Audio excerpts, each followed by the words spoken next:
What do you make of all of this? Because it's a difficult one, isn't it? That even if there is a case to answer here, even if he has done something wrong, the fact is it's hard to move away from this looking like it is politically motivated. Well, that's exactly right. This is an extraordinary moment, a historical moment.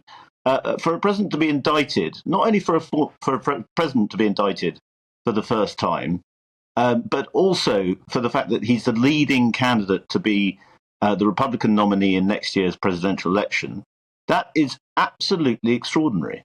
And Republicans talk a lot about the weaponization of justice and how it makes America look like a banana republic. But I think even from a neutral point of view, you have to say this is banana republic stuff. This is obviously politicized. It was drawn up and brought by a district attorney who was elected on a promise that he would get Trump, under an attorney general who was elected under the promise that she would get Trump, in a highly politicized environment in the New York judiciary system. It's absolutely extraordinary. And, whatever you think of Donald Trump, I think any person who's concerned about American democracy and the role of justice in democracies should be highly concerned about this story. And Freddie, tell me, there's some sort of school of thought, and I think Elon Musk has said this. He thinks that actually this won't hurt Donald Trump's chances of A, getting the nomination, but B, possibly winning a presidential election. But presumably there must be wings of the Republican Party who are what we would call traditional conservatives, who are actually quite offended by any discussion of porn stars and hush money. Whether or not this is politically motivated, it's distasteful, surely, amongst conservative groups. And I wonder if perhaps, DeSantis could be the net beneficiary of this, and maybe Elon Musk has got it wrong. Well, I think you're quite right that a lot of conservatives are uncomfortable about porn money, porn stars and hush money and so on. But this was all known in 2016 and Donald Trump won the election. There's nothing new there. What Ron DeSantis' position is interesting. He's already said this morning that if New York want to extradite Donald Trump from Florida, where he lives, which is Ron DeSantis' state, he's governor of Florida, he will resist it. So that could be a very interesting development, because DeSantis is seen by a traitor as the Trump people, but now he will, in the public's eye, be someone who's actually defending Trump against an obviously politicized indictment, I should say, not prosecution. Yeah. Which again that's all playing the political game as well, isn't it? I mean, look. Can I ask you, because you made a very valid point in saying this is politicised, there's no way of getting around it, because of the way these officials are elected into the judiciary, if you like, in the United States. However, if there is a case to answer here, if there has been some fiddling about with the books to make this payment, if it was made to look like something else, then shouldn't there be a case to answer, whether it's politicised or not? Well, if Trump is found guilty, he's found guilty. But the indictment is sealed, so we don't know what it is. We know that there are 30 counts on the indictment.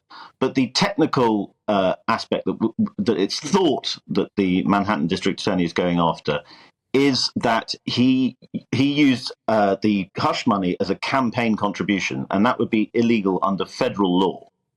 And the Federal Electoral Commission has already looked into this and found him not guilty. There have been various other investigations that have been dropped at the federal and the state level.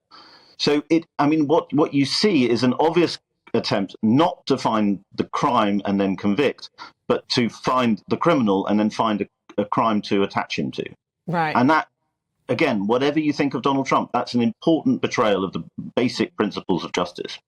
And where are we at in terms of if he does get convicted for this? I was reading some correspondence this morning saying that we could even be discussing possibly electing or seeing a president being elected from behind bars. Is that a realistic possibility?